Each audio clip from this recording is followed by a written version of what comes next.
ওরে যে বিয়ে হলে পরে খেওয়ারা সেটা ফিরে পড়িয়া রবে শ্বশুর বাড়িতে। সখী তোরা শুনে যা আমার গোনার দিন বয়ে যায়, সবাই আসিস আমার বিয়েতে। সখী তোরা জেনে যা, জেনে যা সবাই আসবে আমার বিয়েতে। সবাইকে বলছে মা আমাদের গনার দিন বয়ে যাচ্ছে, তাই যেদিন আপন বলতে কেউ থাকবে না শেষের বিয়ে দিয়ে তোমরা সেদিন আমার বান্ধব হইও। এ বিয়ের সাজো ললাঠে চন্দন গিমা খাবে সারা গায়েতে। কি করবে মা যখন এই দেহ থেকে প্রাণ পাখি চলে যাবে সেদিনই তোমায় চন্দন দিয়ে সর্বঙ্গে সাজাবে, সর্বঙ্গে সাজাবে আর সারা অঙ্গে ঘি দিয়ে তোমাকে মাখিয়ে দিবে। সে বিয়ের সাজন ললাঠে চন্দন আর ঘি মাখাবে সারা গায়ে। ওরে সখী তোরা সবাই মিলে ধূপ প্রদীপ জ্বালাই, ওরে সখী তোরা সবাই মিলে ধূপ প্রদীপ জ্বালাই অধিবাসী করবি তুলসী তলাতে। ওরে সখী তোরা শুনে যা আমার গনার দিন বয়ে যায়, তোমরা সবাই আসিও আমার বিয়ে। সখী তোরা জেনে যা গনার দিন বয়ে যায়, সবাই আসিস আমার বিয়েতে। শেষে বিয়ে হলে আরে শেষে বিয়ে হলে পরে আমাকে যত্ন করে তুলে নিবে খাঁচা আরে বছর দুতে। আরে শেষে বিয়ে হলে পরে আমাকে যত্ন করে তুলে নিবে কাছা বছর দুলাতে। মাগো শেষের বিয়ে যেদিন হবে সবাই তোমায় সাজি জন্মের মতো সাজি ওই কাছা বাঁশের ধুলাতি ধুলি তোমায় শ্মশান ঘাটে নিয়ে যাবে। অরে হরি হরি লজ্জা করবে ফুল সজ্জা, অরে হরি হরি লজ্জা করবে ফুল সজ্জা, অগ্নি ঘেরা ভাসরে গড়েতে। সখী তোরাও শুনে যা আমার গনার দিন বয়ে যায়, সবাই আসিও আমার বিয়েতে। সখী তোরা শুনে যাও গনার দিন বয়ে যায়, সবাই আসিস আমার বিয়েতে। সেদিন সবাই আমার বিয়েতে আসবে পরীক্ষি তেরিয়াস। সখী তোরা শুনে যাস যেদিন যাব শ্বশুর বাড়িতে। ওরে পরীক্ষি তেরিয়াস সখী তোরা শুনে যাস যেদিন যাব শ্বশুর বাড়িতে। ওরে তোদের কাছে নিবেদন রইল সবার নিমন্ত্রণ, হরি বল হরি বল। ওরে তোদের কাছে নিবেদন রইল সবার নিমন্ত্রণ, হরি নামে শোনাইও করনেতে। সখী তোরা শুনে যা গনার দিনে বয়ে যায়, যেদিন যাব শ্বশুর বাড়ি। এই যে বাবা মানব দেহ পেয়েছি, এই মানব দেহ পাবার জন্য স্বর্গের মধ্যে দেব দেবতা পর্যন্ত গোবিন্দ চরণী ভজনা করে বলে প্রভু এই মানবী দেহে পাঠিয়ে। কেন বলে দেবতার দেহ পেয়েও কখনো গোবিন্দ চরণ সেবা করা যায় না। আর গোবিন্দ আমাদের এই মানবী জন্ম দিয়েছেন, আর হেলায় হেলায় কাটিয়ে নিচ্ছি। যাকে ভজার জন্য এই পৃথিবীতে এসেছি তাকে আমরা ভুলে গেছি। কিন্তু এখনো সময় আছে বাবা, যদি তার চরণে ভগবানের চরণে নয়ন জলে দিই, বলো প্রভু এবারে যখন আমার এই দেহ থেকে প্রাণ পাখি চলে যাবে, তুমি কৃপা করে আবার কান্ডারি হই, তুমি আমার ভব নদী পার করে দিও। নিতাই গৌর হরি হরি। বাবা এই জগতে আপন বলতে কেউ হয়? কেউ হয় না। যে সন্তানকে পায়ের মাথার গাম পায়ে ফেলে মানুষ করছো, সেই সন্তান যেদিন তোমার এই দেহ থেকে প্রাণ পাখি চলে যাবে, শ্মশান ঘাটিনি তোমার মুখে মুখাগ্নি করবে, তোমার মুখে আগুনে দিবে। তাহলে এই জগতে আপন বলতে কেউ না। বাবা গো, এই কীর্তনের যে সেবা সঙ্গনটা, এটা তো বাবা হাসি ঠাট্টার জায়গা নয়, এটা হচ্ছে কান্দার জায়গা, কান্না করার জায়গা। কেননা যেদিন এই পৃথিবীতে এসেছিলাম মা, সেদিন সবাই আমরা কেঁদে কেঁদে এসেছিলাম। কেউ বলতে পারবে না যে এই পৃথিবীতে যেদিন আমি এসেছিলাম সেই দিন আমি হেসে হেসে এসেছি। কেন কেঁদেছিলাম না, মাতৃগর্ভে যখন গোবিন্দের সাথে সাক্ষাৎ হয়েছিল, বলেছিলাম দয়াময় মাতৃগর্ভের এই জঠর যাতনা আর সইতে পারি না প্রভু। প্রভু তুমি এই যন্ত্রণা থেকে মুক্তি দান করো। আর সেদিনই দয়াময় বলেছিলেন, অরে এই জগতে সবই কিছু সইতে পারি, কিন্তু যদি আমার ভক্ত কাঁদে, আমি ভক্তের নয়নে জল কখনো সইতে পারি না।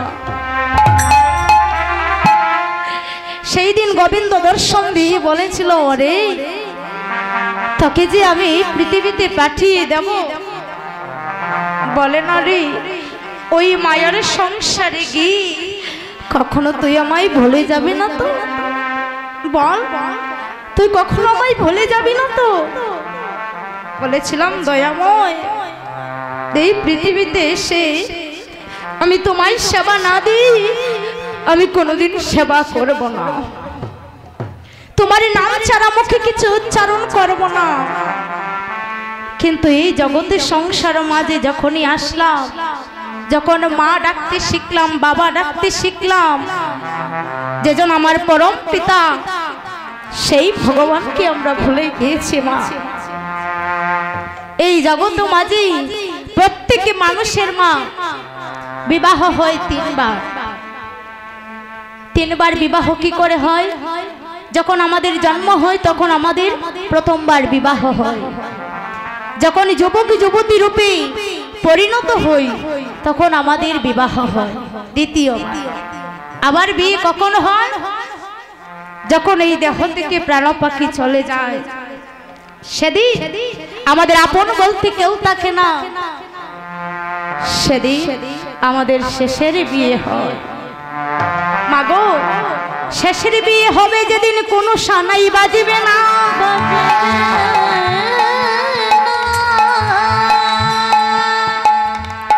হরির ধ্বনি করবে সবাই, উলুধ্বনি করিবে না, করবে না।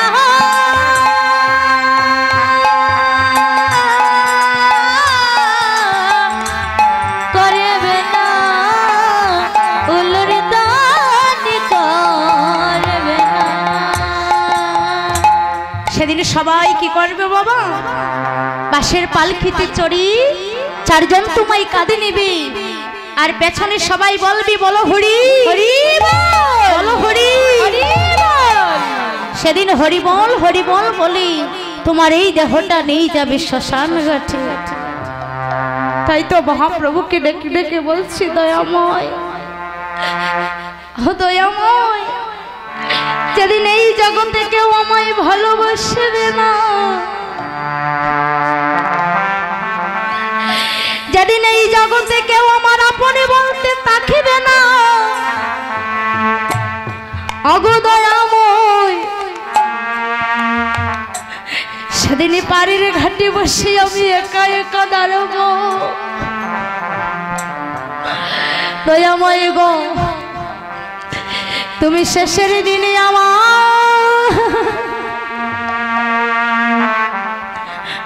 আমারই কান্ডারি হইও, তুমি শেষের দিনে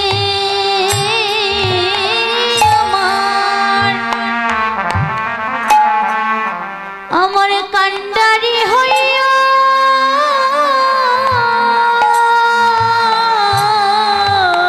বাবা গো, যতদিন সংসারে উপার্জন করে টাকা দিতে পারবি, ততদিন তোমার সংসারের সবাই তোমায় ভালোবাসবে।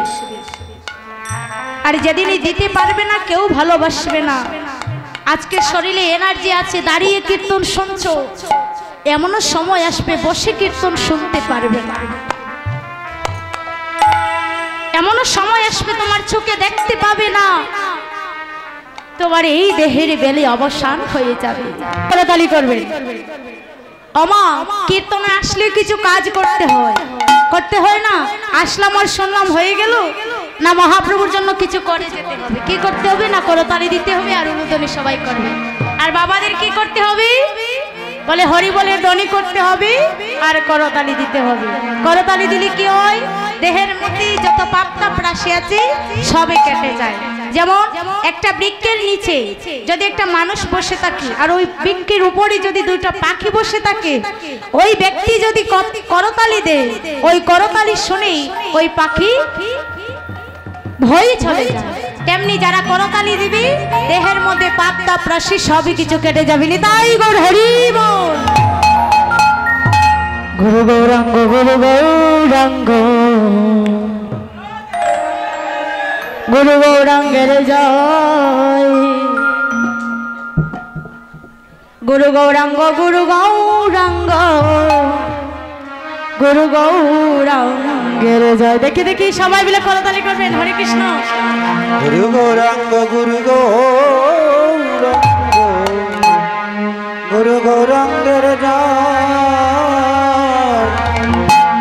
গুরু গৌরাঙ্গ জয় গো আমার, গুরু গৌরাঙ্গের জয়। গুরু গৌরাঙ্গ, গুরু গৌরাঙ্গ, গুরু গৌরাঙ্গের জয়। গুরু গৌরাঙ্গ, গুরু গৌরাঙ্গ, গুরু গৌরাঙ্গের জয়। গুরু গৌরাঙ্গ, গুরু গৌরাঙ্গ, গুরু গৌরাঙ্গের জয়। গুরু গৌরাঙ্গ, গুরু গৌরাঙ্গ, গুরু গৌরাঙ্গের জয়। গুরু গৌরাঙ্গের জয় গয় আমার, নিত্যানন্দের জয়। গুরু গৌরাঙ্গের জয় গয় আমার, নিত্যানন্দের জয়। নিত্যানন্দের জয় গয় আমার, শ্রী অদ্বৈতের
বলে আমরা লীলায় প্রবেশ করব। প্রথমে আমরা নামযোগের কয়েকটা পদ গিয়ে তারপরে আমরা লীলায় প্রবেশ করব। আজি মহাজন পদাবলী সাহিত্যে পদ রচনা করলেন, নামযোগ্য কোনো লীলা নয়, তথাপিও কয়েকটা পদ আছে যেগুলো আমরা উচ্চারণ করব। আজি কলির যুগে অবতীর্ণ হয়েছে আমার শ্রী অদ্বৈত প্রভু। দাদা নড়াচড়া কম করবেন, নইলে শীত এসে আপনাদের মাঝখানে ঢুকবে। সাধু সঙ্গ করতে এসেছেন, একটা গাটা একটু গেসে বসবেন যাতে ফাঁকা না থাকে। আপনারা যারা যারা এখানে বসে আছেন না, কৃপা করে একটু আসরে বসলে আমি খুশি হব। যারা এখানে দাঁড়িয়ে আছে, আসরে প্রচুর পরিমাণে জায়গা আছে, আপনারা যদি কৃপা করে আসনে বসেন। আপনারা যারা দাঁড়িয়ে আছেন কৃপা করে আসার জন্য আমি বিনীতভাবে প্রার্থনা করছি। আজ কলির যুগে কলির ভগবান গৌরাঙ্গ সুন্দর আসার আগে এসেছিলেন কে? আমার অদ্বৈত প্রভু। আর সেই অদ্বৈত প্রভু আসার কারণ কি? কলির যুগে তিনি কেন প্রথমে আসলেন? যখন গোবিন্দ দাপর যুগে গোপিনীগণকে সঙ্গে নিয়ে তিনি রাসলীলা করেছিলেন, তখন সেই রাসলীলায় পুরুষ প্রবেশ করা নিষিদ্ধ ছিল। আর এদিকে কৈলাসপতি মহাদেব তিনি মনে মনে ভাবছে যে আমি যদি একটিবার ওই রাসলীলায় প্রবেশ করতে পারতাম, আমি যদি ওই গোপিনীগণের সঙ্গে গোবিন্দের সঙ্গে নৃত্য করতে পারতাম, তাহলে আমার মনের আশাটা পূর্ণ হতো। আরে তখন আস্তে আস্তে তখন সেখানে তিনি একজন গোপিনীর বেশ ধারণ করে তিনি একটা সাদা বস্ত্র পরিধান করে সেই রাসমঞ্চে তিনি প্রবেশ করলেন।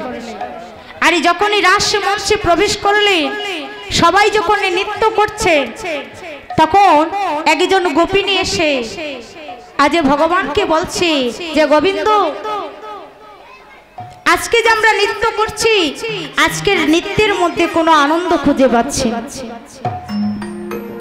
তখন গোবিন্দ বললেন এর একটি কারণ, নিশ্চয়ই কোনো পুরুষ প্রবেশ করেছে। এবার বললেন যারা যারা নৃত্য করছে সবাই থামো। এবার সবাই যখন দাঁড়িয়েছে, ঠিক সেই সময় পেছন দিকে তাকিয়ে দেখলো যে একজন শ্বেত গোপী, মানে একজন সাদা কাপড় পরে একজনের গোপী সে দাঁড়িয়ে আছে।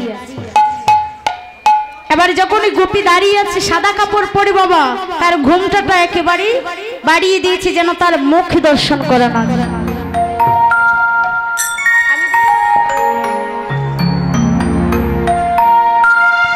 এবার যখন ঘুমটা বাড়িয়ে দিয়েছে, একজন গোপী গিয়ে বলছে আরে ও গোপী, তোমায় তো দেখতে পাচ্ছি না, মানে তোমার ঘুমটাটা তুলো, কে তুমি? এবার মহাদেবের কণ্ঠের মধ্যে কি থাকে বাবা? সর্প থাকে তো। ও দাদা, মহাদেবের গলায় কি থাকে? সর্প। হাফনি না সাপ? কিতা? হাফনি। মহাদেবের কণ্ঠে থাকে সর্প, যেটাই বলেন আপনাদের ভাষায়। তো বলছে ওই সর্প মহাদেবের গলায় রয়েছে ফনা তুলে। আর যখনই ঘুমটা দিয়ে চলেছে, এমন সময় একজন গোপী গিয়ে বলছে এই তোমার ঘুমটা তুলো। এবার মহাদেব কি করছে, ভয় পেয়ে গেছে, ঘুমটা তুলছে না। আর যখনই তুলছে না, ওই গোপী গিয়ে কাছে গিয়ে বলছে তোমার ঘুমটা তুলো। এবার যেই কাছে গিয়েছে, দেখছে যে ওই সর্পটা, সাপের ডাক শুনেছে কখনো? কেমন ডাকে, আরো সুন্দর করে ডাকে। আমি তো সাপ নয়, সাপের মতো বলতে পারছি না, নাই বাবা, আরো সুন্দর করে ডাকে।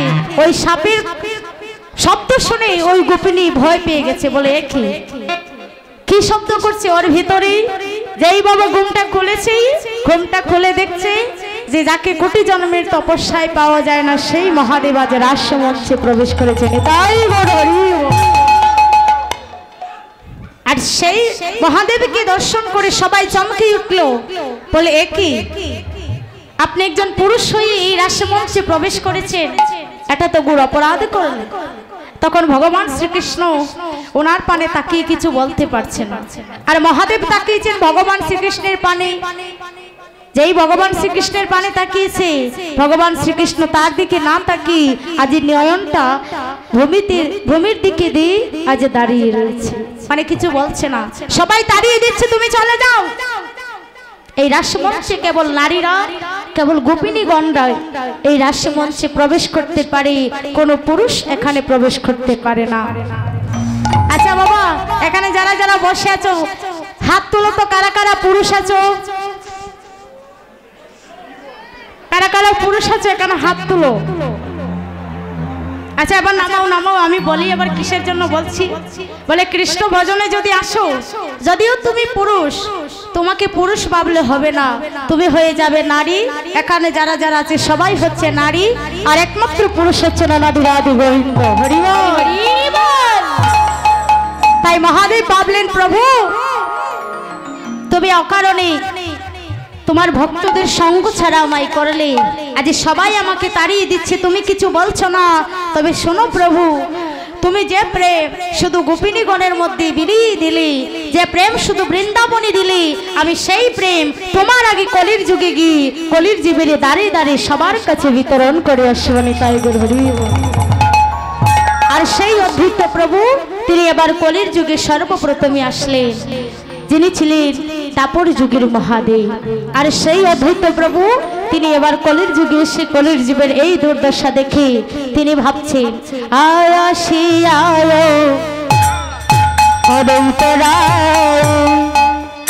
আজ সর্বমুখে দেখিতে পায়,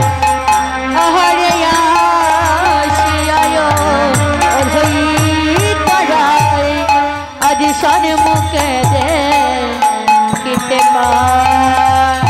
আজি কলি গুর বড় বড় অন্ধকার, আমার কলি গুর বড় বড় অন্ধকার।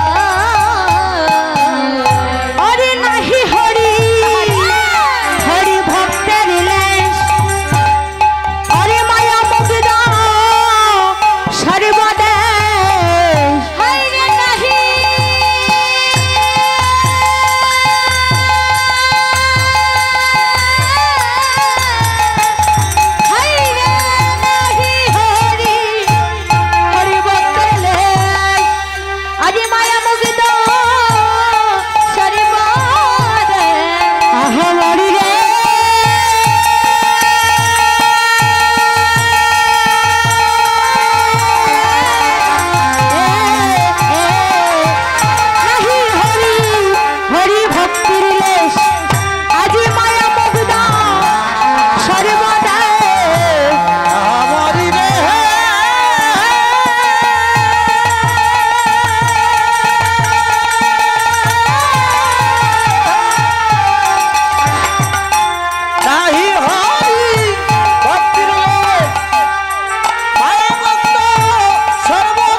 আজি অদ্বৈত ভাবে কি হবে ও পাই, অদ্বৈত ভাবে কি হবে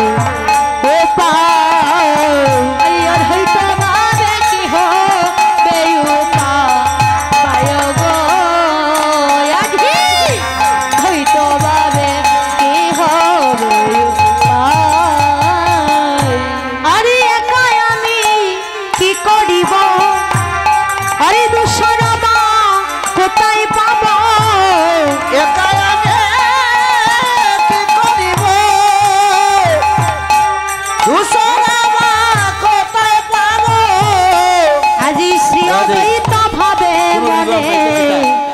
মনে গো, আজি আজি শ্রী অদ্বৈত ভাবে মনে মনে, আজি শ্রী অদ্বৈত ভাবে মনে মনে গো, হরে শ্রী অদ্বৈত ভাবে জন্ম নিয়েছেন দাপর যুগের মহাদেব অদ্বৈত প্রভু। তিনি এবার কলির যুগের এই অবস্থা দেখে মনে মনে ভাবছে কি করলে এই কলির জীবের দুর্দশা দুঃখ দূর হবে, কি করলে কলির জীব উদ্ধার হবে। হেন কালে আছন্দিত আদি হরিদাস উপনীত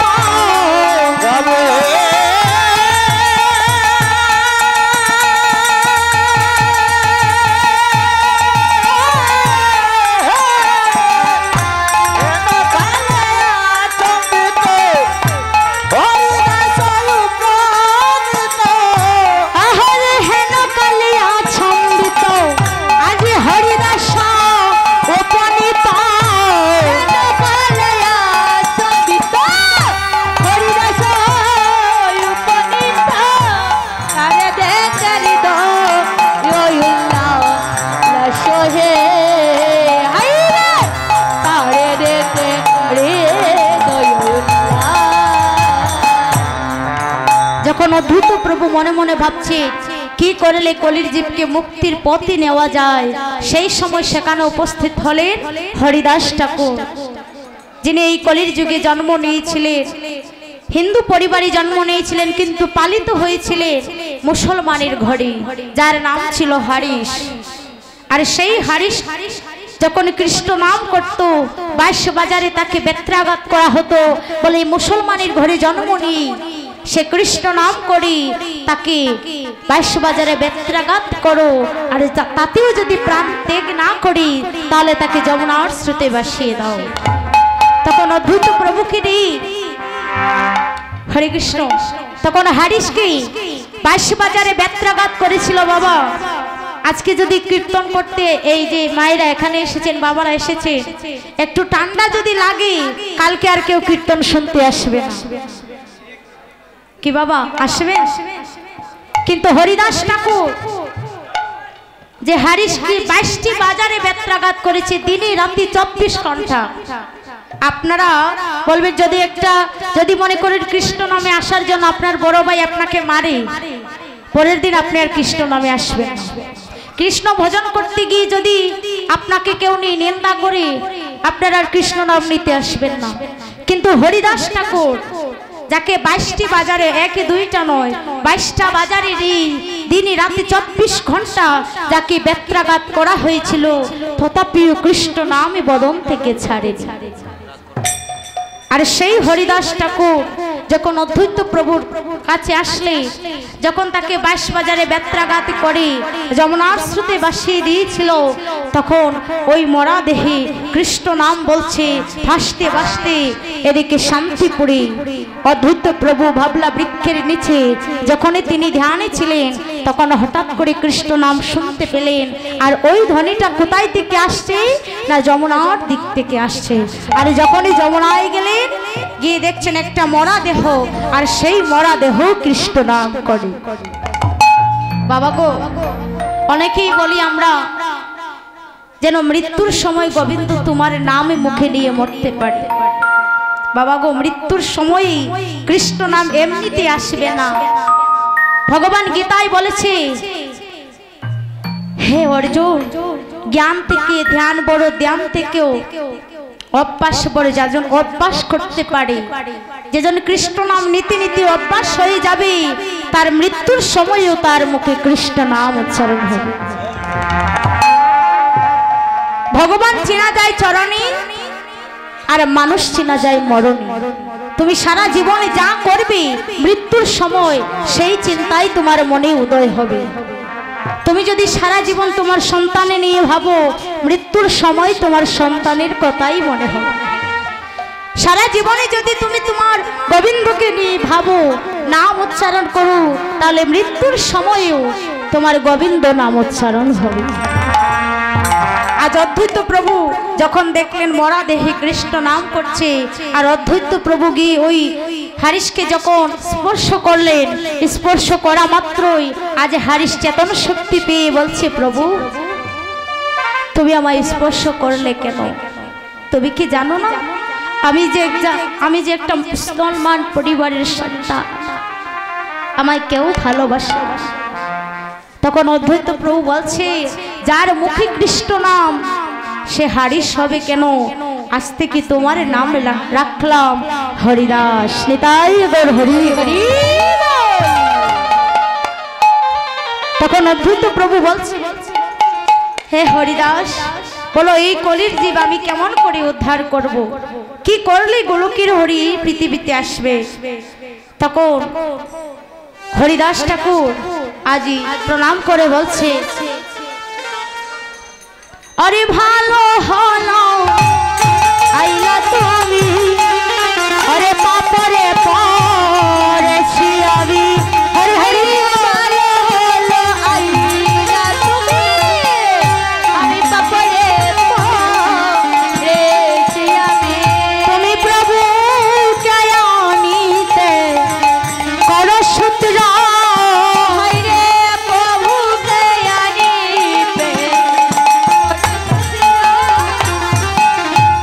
আজ হরিদাস ঠাকুরকে বলছে, বলো কি করলে মহাপ্রভুকে আমি আনতে পারবো, গোলকের হরিকে এই ধরাদ আমি আনতে পারবো? তখন হরিদাস ঠাকুর বলেছিলেন, প্রভু আমি শাস্ত্রী পুরাণে শুনেছি যদি কেউ প্রভুকে গঙ্গা জল তুলসী দিয়ে ডাকে তাহলে প্রভু তোমার ডাকে সাড়া দিয়ে এই পৃথিবীতে আসবে। তখন তিনি কি করলেন? তুলসী মঞ্জরি দল তাহা সহ গঙ্গার জল, তুলসী মঞ্জরি দল তাহা সহ গঙ্গার জল, কৃষ্ণ বলে দেহ নিজ শিরে, কৃষ্ণ বলে দেহ নিজ শিরে, কৃষ্ণ বলে দেহ নিজ শিরে, কৃষ্ণ বলে দেহ নিজ শিরে। আর বৃন্দাবন সে কয় আর কি সমনের ভয়, আর কি সমনের ভয়, বৃন্দাবন সে কয় আর কি সমনের ভয়।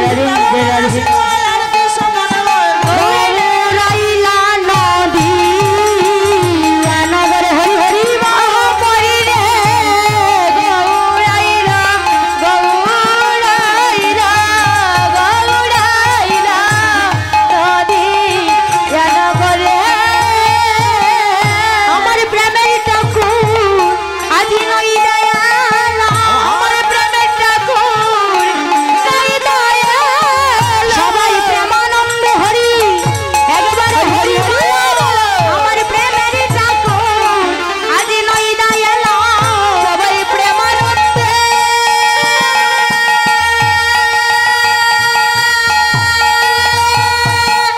একবার হরি হরি বলো। প্রেমের ঠাকুর নই দয়াল, আমার প্রেমের ঠাকুর নই দয়াল, আমার প্রেমের ঠাকুর নই দয়াল। আমার প্রেমানন্দে হরি হরি বলো। প্রেমের ঠাকুর নই দয়াল, প্রেমানন্দে হরি হরি হরি বলো।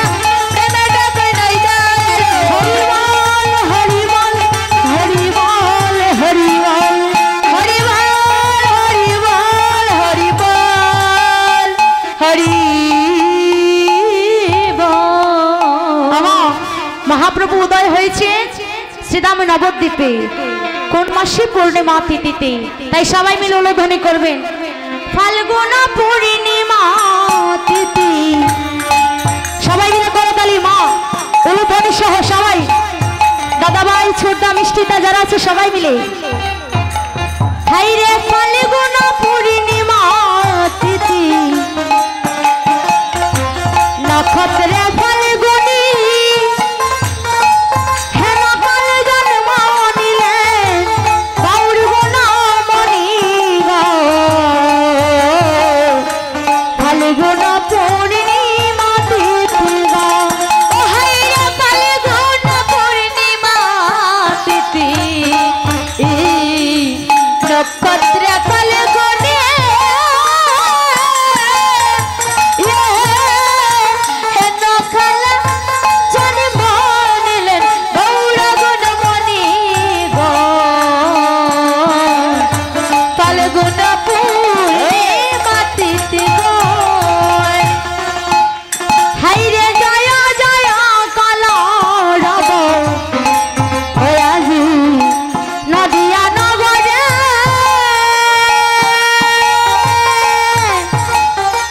তখন গৌর জন্ম নিলেন সচির উদরে গো। ফাল্গুন পূর্ণিমা তিথিতে হাইরে জয় জয় কলরব ও নদী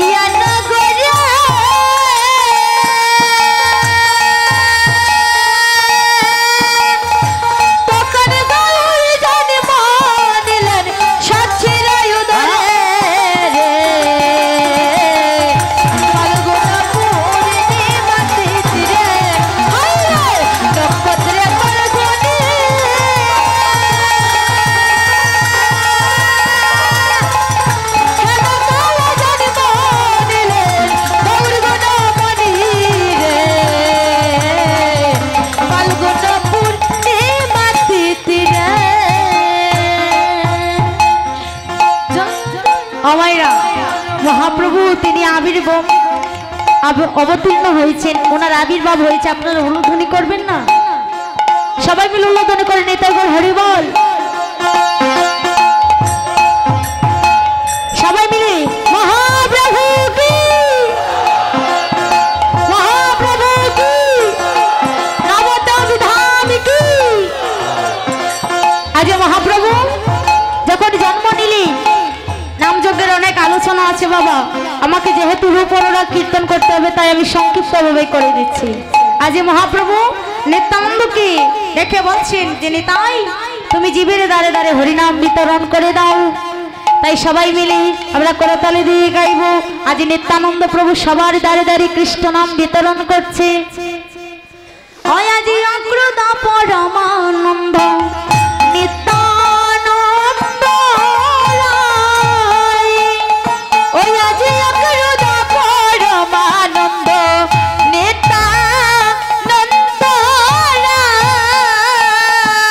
আজি অভিমান শূন্য নিতাই নগরে বেড়াই।